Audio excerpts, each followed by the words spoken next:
When I have a child, I want to take them to Africa. You know what I'm saying? I want to take them to the motherland and let them see that, hey, we're blessed over here, you know, but look at them. They're staying in woods and trees.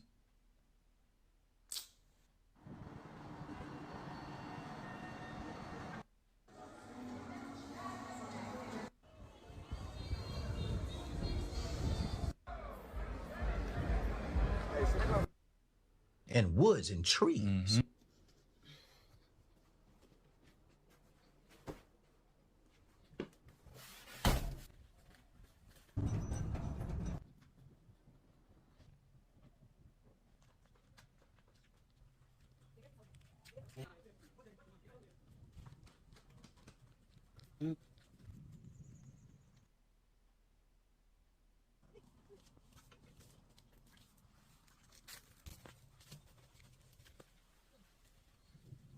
There's a lot for us to unlearn and relearn. All right, so with the increased desire for Black Americans to want to go to Africa, there's a lot of just ignorant statements and thoughts that I've been hearing. So I always wanted to address it. So I think in this video is a good way to just address a lot of the ignorance and to just educate people, not just Black Americans, but also some Africans as well that are in the diaspora. They don't really think about what they're saying. It's good to just talk about these points. This video is not meant to be contentious or to throw rocks or anything like that, but I do want to be honest and I do want to express my grievances on my channel. So that's what I'm going to do. That's what this video is about. I'm going to go through the different points that I've noticed just keep coming up every time. So it's not good to stay ignorant. It's good to get some knowledge, and so that you don't just go through this world naive, especially if you're trying to, as a Black American, if you're trying to get into the African continent, there's some things that you need to know.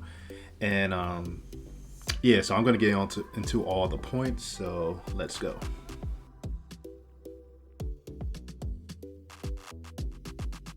I want to go to Africa. I hear this comment a lot and it irks the hell out of me every time when I hear someone say it, whether it be just a Black American or it will be, or I'm in like a group of people and there's other Africans next to me and they don't say anything. They don't like correct the person. They don't try to, it's just, I want to go to Africa. And it's just like, where? We're in Africa.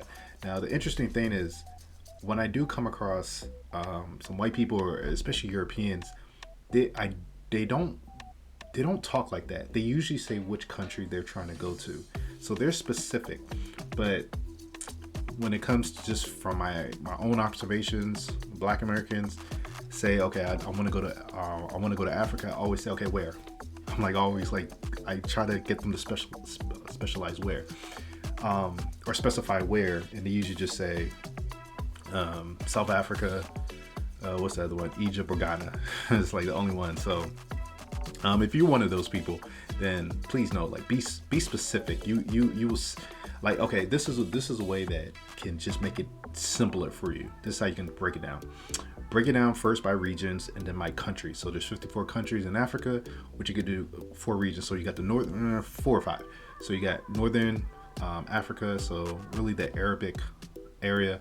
Then you got West Africa. Then you got Central. Then you got East Africa, and then you got Southern Africa. Very different cultures.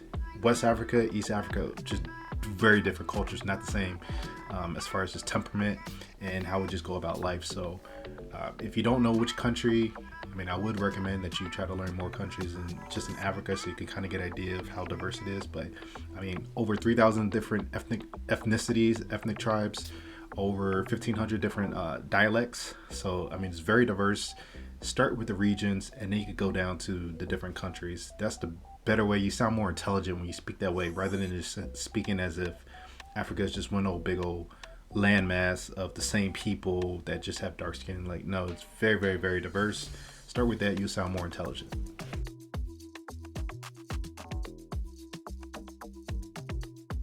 Okay, so this is a very important part that I think, or I believe, a lot of Black Americans are just being misled and being taken advantage of just from the history, slavery, trying to understand their roots. I think a lot of Africans on the continent, even here, abroad, or whatever, kind of take advantage of that situation, or maybe they're not knowingly doing it, but not being honest.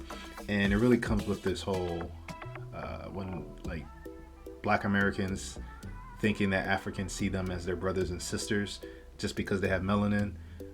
The whole continent of Africa, mostly black, as we all know. So we don't go off of skin color only. It's about tribe, ethnicity, your culture. That's what it goes off of. If you're not part of that, then it's like, no, you're a different person.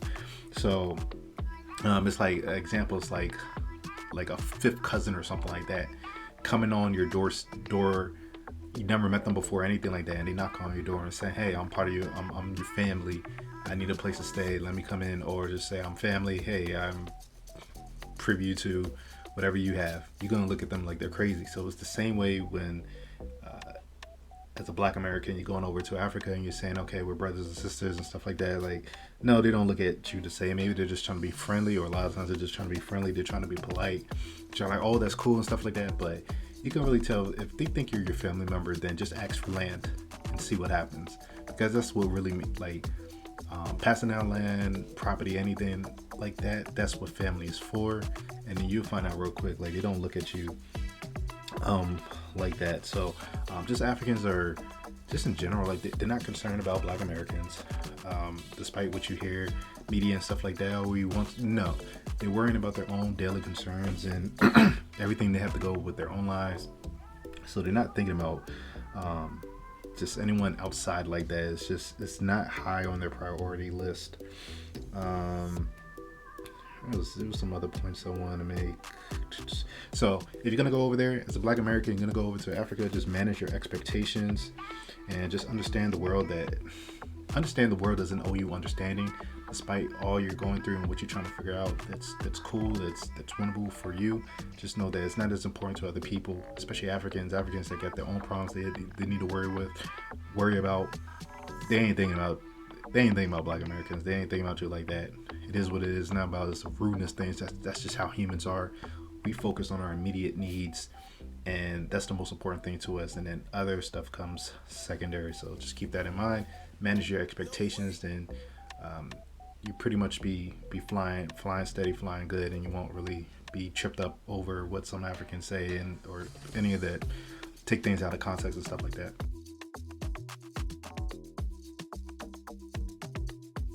This is one thing I've heard several times, that Africans are looking towards African Americans to help them. I know there's one channel that talks in that manner, and he's just fooling himself. Really, Africans look at African Americans or Black Americans as people that are not taking advantage of their situation. So I'm sure if you're a Black American, you probably heard when Africans come over, they look down on Black Americans. A lot of that stuff is true. It was just being honest, being direct. They see it. I mean, that's the stereotype. They see Black Americans as being lazy, not taking advantage of the opportunities, and it's really the mainstream imagery and stuff like that they see. When they start knowing people on a personal level, it can change, but like, oh, okay, that person is different. But generally, that's just how they view Black Americans. Lowest on the totem pole as far as when it comes to economics and everything like that. Don't really understand the history of just Black Americans and the struggle and stuff like that. They don't care. They focus on their own. They see what they see. They focus on their own problems. They see what they see on TV, and they just think, okay, that's what it is. And then even their experiences, with being honest, there's a lot of areas where it's just, I mean, the statistics don't come out of nowhere. A lot of dysfunction, a lot of Black Americans, Black community, single parent households, mostly ran by women, and we see the disaster that it has caused just generation upon generation. So that's what it is. Like, they're not looking to Black Americans to save them, because even in their own countries, even though it's messed up, it's chaotic, there's a lot of stuff going on, every day that they're relying on their selves, they're relying on their community justice. If someone is stealing in their towns or whatever, they handle it. They rely on themselves. They're not relying on outside sources, especially Black Americans. They're not thinking like Black Americans like that. It's just the one or two that try to get polarized, and they get some temporary emotional high, and then they start talking away. But no, realistically, Africans are not looking at Black Americans to save them at all. That's like a waste of time. They can rather connect with their own family members and community to solve their problems.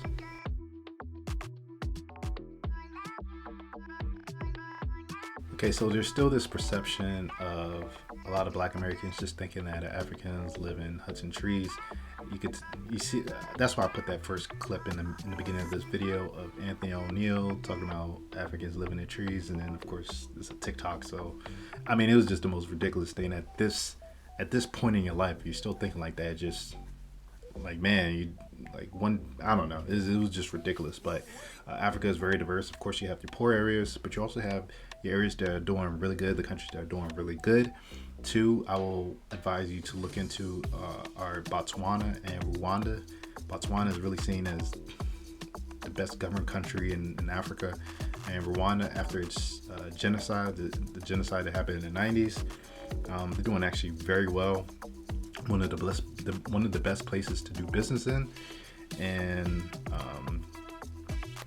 they have good representation of women in just government. So they try to make sure that was in there, and they're actually doing really well. The cleanest, so Kigali, Rwanda, Kigali is the main city, and it's been rated as the cleanest city in Africa. So definitely take some time to check out those two cities. You can see how they're doing, just to educate yourself on just the different cultures and how diverse Africa is.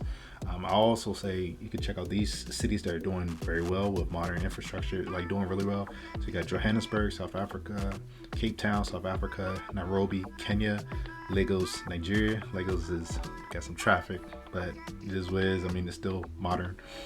Cairo, Egypt. Then you got Accra, Ghana. Then you got Casablanca. Where's Casablanca at? Morocco. Is it Morocco? Yeah. Casablanca, Morocco.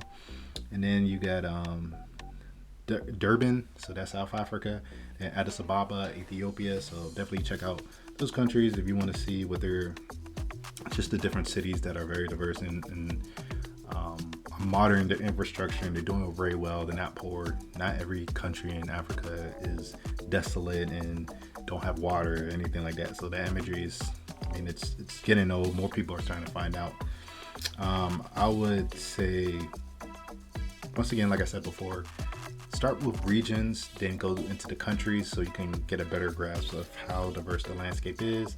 What's going on in different regions is always different. And then you just start sounding more competent and sounding more intelligent when you do have conversations, or when you say, hey, I'm going to travel to the continent of Africa and I'm going to this country, or I'm going to this region. Then it's just, people going to inquire more like, oh, okay, well, I don't know much about it. Now you're in a position where you're teaching someone else, hey, this is what it is.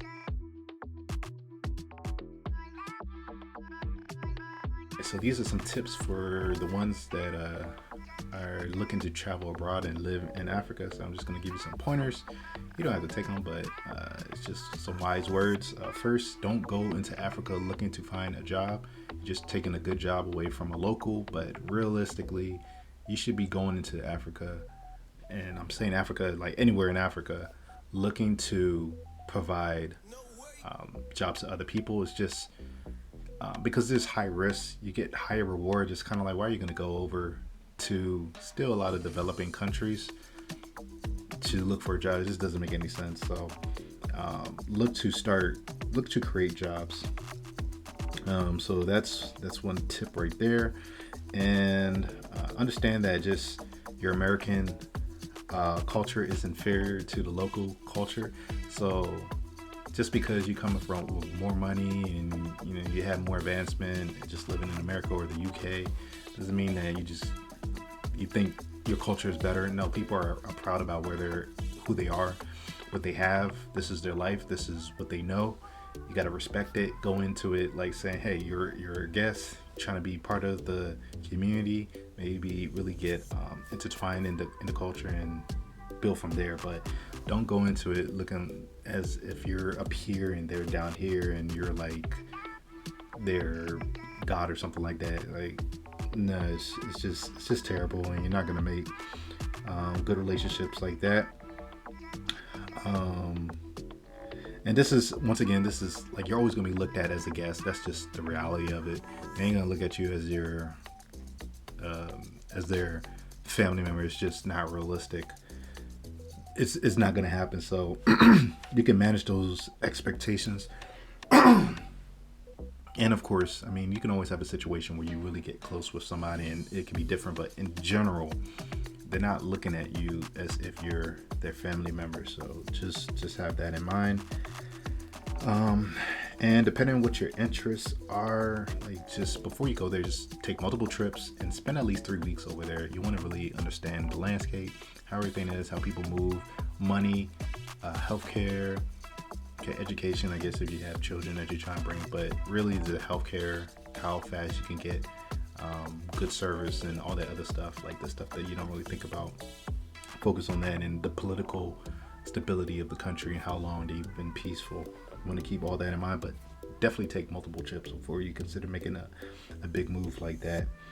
And it's just part of just testing your due diligence when you do make those multiple trips. You're just trying to make sure that everything is good, and as your research has taught you or told you, you're just confirming what you were seeing online. So there you go.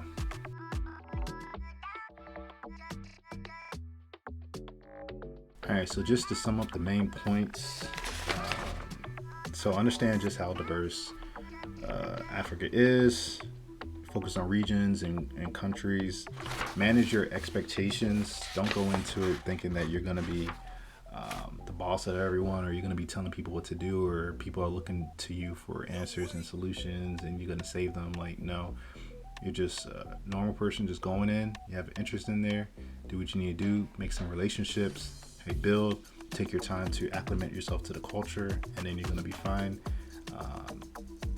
If you do it like that, then you're not going to be sounding like the average Black American that just talks of Africa as if it is a country. They might not say it outright, but when I hear these conversations, it's like everything is just the same. The whole country is just one and moves in one way, and there's no nuances at all.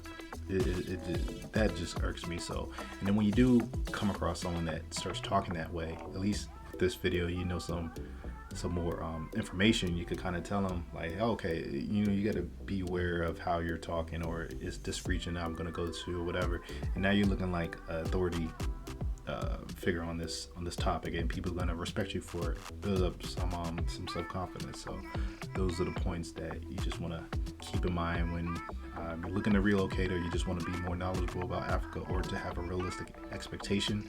Don't let anyone gas you up, or just say, oh yeah, we're waiting for the African Americans or the Black Americans, they're gonna do everything. No, don't listen to them. It's BS, is cap.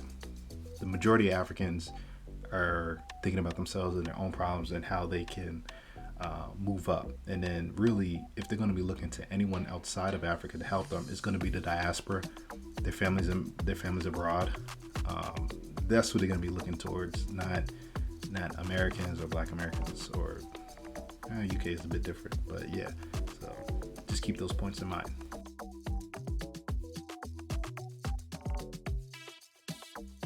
So hopefully this video didn't come across as so contentious or mean or disrespectful or anything like that. Just trying to educate and also just express myself on a lot of the ignorant talk that I've been hearing lately, just with the high interest of people just wanting to go to travel to Africa, and really Ghana for December is when most people talk about they want to go over there. But had to express this, wanted to say it out there. If you have any comments that you want to say, anything, any feedback that you want to tell me, whether you're Black American or you're African, if you don't agree with what I said, then definitely put it in the comment section below. I'd like to hear what you think and your thoughts and why. Then I'll address them. And but if you found this video helpful, gave you some value, I gave you some value today, then definitely subscribe to the channel, like the video, share with someone else that you think will find it interesting and would appreciate it. Definitely appreciate that. Also, look into this video's description. Have a lot of information in there that you probably might find interesting and helpful. So definitely click the description, and then you can see all the links that I got. Got my meetups if you're in the DMV area, you're West African, then definitely you want to join my meetup groups. So definitely take a look at that. And stay tuned. I'm gonna talk about a little story. Not so much of a story, but real life example of groups of people that are not from Africa that are doing well. So stay tuned.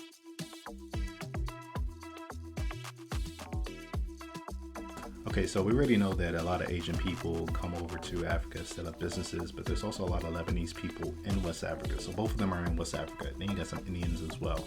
Now, love it or hate it, a lot of people have mixed feelings about them being a country. Some of these foreigners are doing a disservice to the country, but then there's some other ones that are actually doing a good job. So I will say my recommendation to anyone, African, Black American, or whatever, learn how they operate, because they're foreigners. They don't look like the locals, so it must be uncomfortable for them at some point.